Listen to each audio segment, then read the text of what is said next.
Hi everyone, welcome to another video from Exit Strategy. Please like, subscribe, share the video.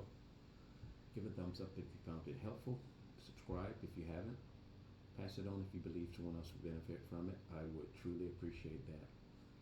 Empaths awaken and unawaken, empaths in general.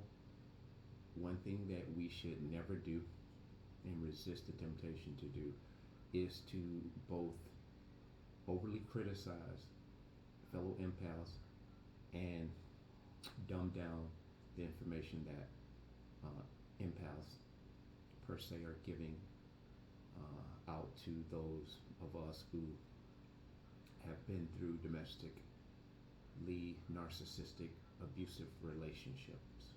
And domestics meaning relationships, family dynamics, definitely it happens there, but we're talking domestics as far as a relationship, boyfriend, girlfriend, husband, wife.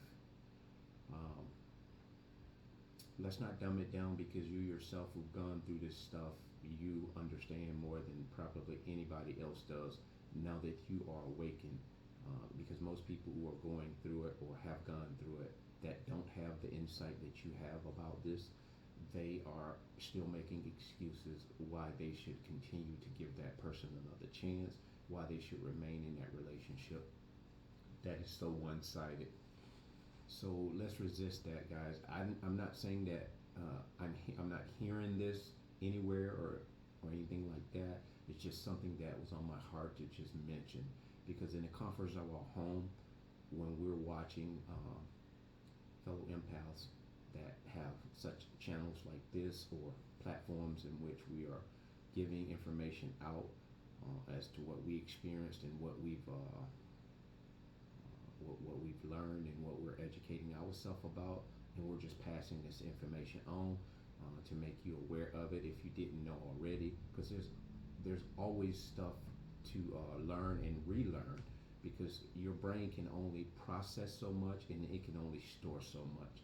So to be reminded of some of this stuff that you may already know, resist the temptation to overly critique and criticize your fellow empaths, because what that does is that's a knee-jerk effect. That is that inner critic in the empath's mind that is just tired of dealing with the whole idea of narcissists and narcissistic abuse. And as you should, I wish we didn't have to discuss this at length and beat this dead horse.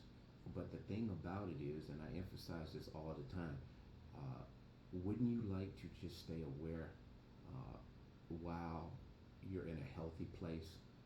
Because when you get in an unhealthy place and this sneaks up on you by way of a narcissist and they get their fangs into you,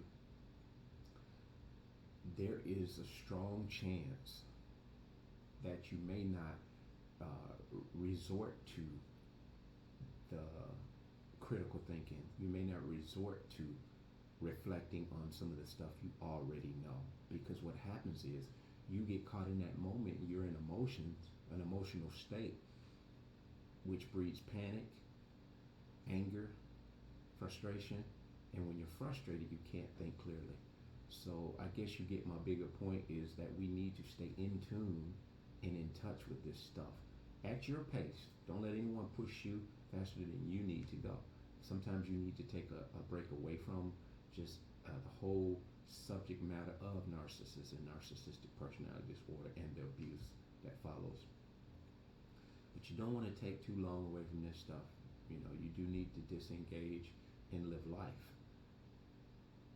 on a regular basis, on a daily basis.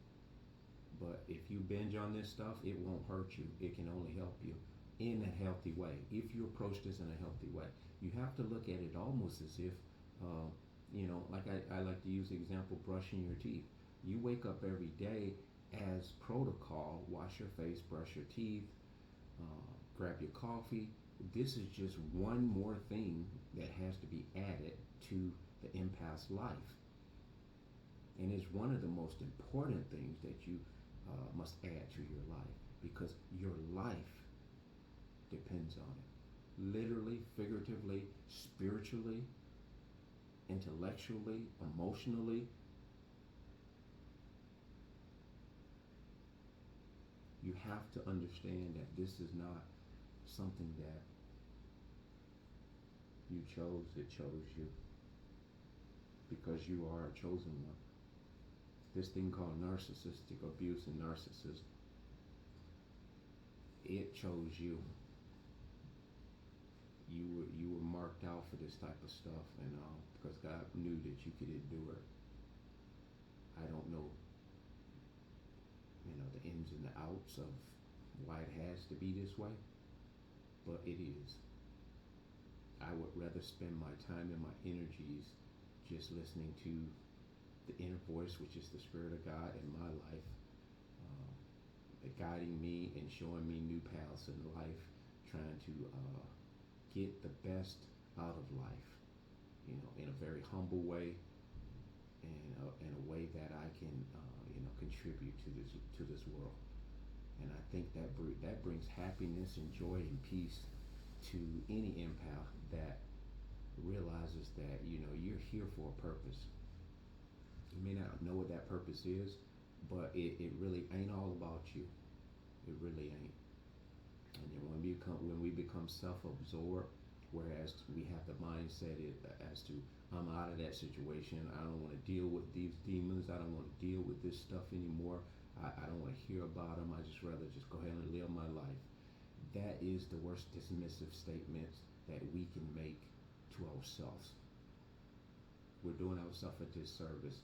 And again, I go back to the fact that had it our way, we probably wouldn't have. Not probably. We wouldn't want to have had to deal with this situation, but it wasn't our call. This happened to us, for us, and maybe it'll make sense in the end. But in the meantime, you have to put one foot in front of the other and just walk this out. Stay aware, stay in tune, stay educated, because your very life and livelihood depends on it. And I can never overstate this. We just have to really, really keep a keen insight and awareness of this. And in the beginning, I said, let's not overly critique and criticize fellow empath. And for that reason is why. Because it causes you to throw your focus off of your education and your enlightenment about this subject, and you become, it's almost like the biblical Christians began to attack each other. And that's what the enemy wants. He doesn't want you to unify and band together in one mind and one spirit, because we're powerful. We're powerful in our silence. An awakened empath, when you realize what you've dealt with throughout your life up to this point where you finally woke up, when you go silent on a narcissist, it is the worst day of their life. They live in a hell every day just running from the true self. But their inner critic is tormenting them when you go silent, because they have themselves to deal with. These thoughts are plaguing them. Our thoughts help us. Their thoughts cripple them. They can't introspect. And what they do is, when that voice starts to tell them you're not what you think you are, they figured you out. Now what you're gonna do? They'll go to the nearest bar, nearest drug house. They'll go get an extra job. They're busybodies, They're very busybodies. And I'll tell you, in an empath, you're not designed to try to put a lot of weights on yourself. Some of us are working 2, 3, 4 jobs, because we're in the rat race. Empaths downsize. I'm speaking to you about something I'm putting into motion myself. I am drastically forming plans to downsize my life, because I'm already seeing the stress released, and the fact that a lot of things I have I don't need. And I've been talking about this for some years, and it is still a work in progress. But the more I detach from things that I thought I needed, the more liberating and at peace I feel. There are certain things, even bills, certain bills that come. I used to stress in a certain way. I don't stress in that way anymore. I'm forever thinking about how I need to make this thing right as far as bills and responsibilities. But I'm a thinker. I don't get to a point where I allow it to just drive me down. I change my focus to something that I can control in the moment. And, just keeping that thought, at the forefront of my mind, but constantly continue to do those things that are right in front of me, that are pressing. And before you know it, everything seems to line itself up the way it's supposed to. Not all the time, most of the time, but you get the point. So, guys, don't disparage one another in thought, in your mind. Don't start dumbing down this information you might hear other empaths talk about, because the enemy would love for you to just fall back asleep and to get laxed. That being said, BLEZZ.